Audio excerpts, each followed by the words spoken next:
எனது பெயர் எஸ் பிள்ளை. நான் கோயம்புத்தூர்ல பேசுகிறேன். நான் சவுதி அரேபியாவில் 5 வருடம் பணிபுரிந்தேன். இஸ்லாம் மதத்தை பற்றி எனக்கு தவறான எண்ணமும் ஒன்றும் கிடையாது. இருந்தாலும் அங்கு இருக்கிறவர்கள் அரபிகள் சொன்னார்கள், சலாம் அலைக்கும் என்று சொன்னால் அவன் ஒரு முஸ்லீம் அல்ல என்று உனக்கு அறிந்தால் வாலைக்கும் அஸ்லாம் சொல்லக்கூடாது என்று குர்ஆனில் எழுதியுள்ளது. இது உண்மையா? முஸ்லீம் அல்லாதவர் சலாம் சொல்லாம இருக்கிறாங்களா? சலாம் சொல்வது சலாம் அலைக்கும் என்று நான் கூறினால் உங்களுக்கு நான் இந்து என்று தெரிந்தால் வாலைக்கும் அஸ்லாம் என்று திருப்பி கூற மாட்டார்கள். இது உண்மையா? அப்படி என்ற குர்ஆனில் வார்த்தை வழங்கல. மேடையிலேயே இந்த பாபர் மசூதி பற்றி இந்த சகோதரி கேள்வி கேட்டாங்க. அவங்க அஸ்ஸலாமு அலைக்கும் தான் சொன்னாங்க. நான் அலைக்கும் சலாம் சொன்னேன். இந்த மேடையிலேயே நீ சலாம் சொன்னியாமா? கவனிக்க மாட்டேங்குது. உன்னை தான் சொல்றேன். நீ கேள்வி கேட்கும்போது அஸ்ஸலாமு அலைக்கும் சொன்னியா? அஸ்ஸலாமு அலைக்கும்னு சொன்னாங்க. நான் பதில் சொன்னேன். அதனால எதுக்கு இஸ்லாத்துல இந்த அஸ்ஸலாமு அலைக்கும்ங்கிற சொல் இருக்குல்ல, இது முஸ்லிம்கள் தான் சொல்லணுங்கிற சட்டம் கிடையாது. இது எல்லாரும் பயன்படுத்திக்கலாம். அஸ்ஸலாமு அலைக்கும் என்பது உலகத்தில் இருக்கிற எல்லா வாழ்த்து முறைகளை விடவும் சிறந்த வாழ்த்து முறை.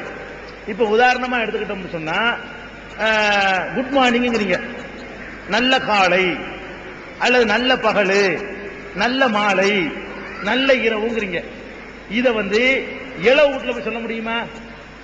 இளவு வீடுனா எங்க ஊர்ல இளவு வீடுமாங்க, அதாவது சாவு வீடு. வீட்டுல ஒருத்தர் செத்து போயிட்டான்.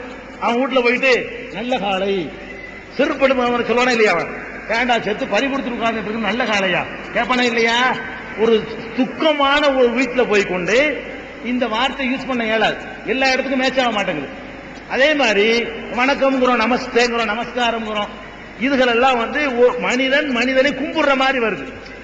அதுல கூட என்ன செய்வாங்கன்னா, ரொம்ப ஸ்டேட்டஸா உள்ளவங்க கும்பிட மாட்டாங்க. நம்ம கும்பிடுன்னு ஏத்துக்குவாங்க, எப்படிம்பாங்க, இப்படி வருகிறது. ஆனால் இஸ்லாம் சொல்லக்கூடியது இருக்கு பாருங்க, உங்கள் மீது சாந்தி உண்டாகட்டும் அர்த்தம்.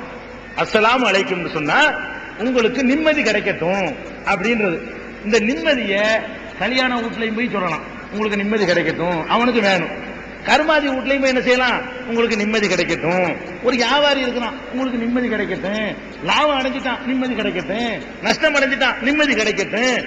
எங்க வேண்டாம் சொல்லலாம் பாருங்க, உனக்கு நிம்மதி கிடைக்கட்டும் என்ற இந்த வார்த்தை எல்லா நிலையிலையும் எல்லா மனுஷனுக்கும், ஆணுக்கு, பெண்ணுக்கு, கெட்டவனுக்கு, நல்லவனுக்கு, சந்தோஷமா இருக்கிறவனுக்கு, கவலையில எல்லாருக்கும் சொல்லலாம்.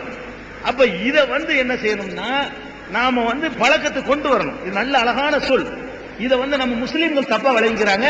முஸ்லீமுக்குள்ளதான் சொல்லணும் அப்படின்னு விளங்கிட்டாங்க. திருக்குர்ஆன் சொல்லுகிறது, இதா ஹுய்யிதும் பி தஹிய்யத்தின் ஃபஹய்யூ பி அஹ்ஸன மின்ஹா. உங்களுக்கு ஒருவர் சலாம் சொன்னால் அதை விட சிறந்த முறையில் நீங்கள் பதில் சலாம் சொல்லுங்கள். இது குர்ஆனுடைய கட்டளை. நபிகள் நாயகம் சொன்னாங்க, இஸ்லாத்திலே சிறந்த செயல் எது அப்படின்னு ஒருத்தர் கேட்கிறார். அப்ப நபிகள் நாயகம் சொன்னாங்க, 2 விஷயம் தான். ஒன்னு ஏழைக்கு உணவளித்தல், 2வது தெரிந்தவருக்கும் தெரியாதவருக்கும் சலாம் சொல்லுதல். தெரியாதவர்னா என்ன அர்த்தம்? அதுல அடிக்கப்பட்டு போச்சு. தெரிஞ்சவர்னா ஒரு முஸ்லீம்னு தெரிஞ்சுக்கிறீங்க, ஆளே தெரியாட்டான்னு சொல்லுங்கிறாங்களே, அதுல என்ன விளங்குது?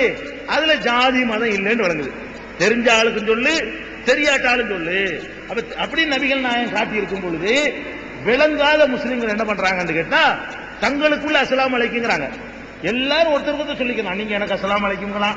இது ஒரு பிரார்த்தனைங்க, அதிகமான பிரார்த்தனை நமக்கு கிடைக்கும். அவன் நல்ல வாயிலிருந்து வரக்கூடிய இந்த வார்த்தையினால கடவுள் நிம்மதி நமக்கு தந்துடலாம். நிம்மதி இருக்கட்டும், உங்களுக்கு நிம்மதி கிடைக்கட்டும், உங்களுக்கு நிம்மதி கிடைக்கட்டும். அஸ்ஸலாமு அலைக்கும்ங்கிறது ஸ்டார்ட் பண்ணக்கூடியவர் சொல்ற வார்த்தை. திருப்பி சொல்றவர் அலைக்கும் அஸ்ஸலாம்னு சொல்லணும், மாத்தி போட்டு. ரெண்டுக்கு அர்த்தம் ஒண்ணுதான். அஸ்ஸலாமு அலைக்கும் 2 வார்த்தை. அலைக்கும் அஸ்ஸலாம், இதுல வார்த்தை பின்னி போடுறோம். அது எதுக்குன்னு கேட்டா, யாரு சலாம் சொல்றா, யாரு ரிப்ளை சொல்றான்னு விளங்கணுங்கிறதுக்காக வேண்டி. இல்லைன்னா அஸ்ஸலாமு அலைக்கும் அஸ்ஸலாமு அலைக்கும் சொல்லிட்டு இருக்க வேண்டியிருக்கும். அதனால நம்ம அஸ்ஸலாமு அலைக்கும்ங்கிறோமா, அலைக்கும் அஸ்ஸலாம். நீங்க அஸ்ஸலாமு அலைக்கும்ங்கிறீங்களா, நான் அலைக்கும் அஸ்ஸலாம். இது பெரிய கஷ்டமில்லாத வார்த்தை. நமஸ்தே நமஸ்காரங்கிறது மாதிரி அதெல்லாம் மனப்பாடம் பண்ணிக்கிட்டோம்ல, அது மாதிரி இதை எல்லா இந்துக்கள் பயன்படுத்தலாம், கிறிஸ்தவர்கள் பயன்படுத்தலாம். எல்லாருக்கும் நிம்மதி வேணுங்கிறது தானே. இது முஸ்லீமுக்கே உள்ளதுன்னு ஆக்குன தப்பு, குற்றம். நபிகள் நாயகத்தின் வழிமுறைக்கு மாற்றமானது.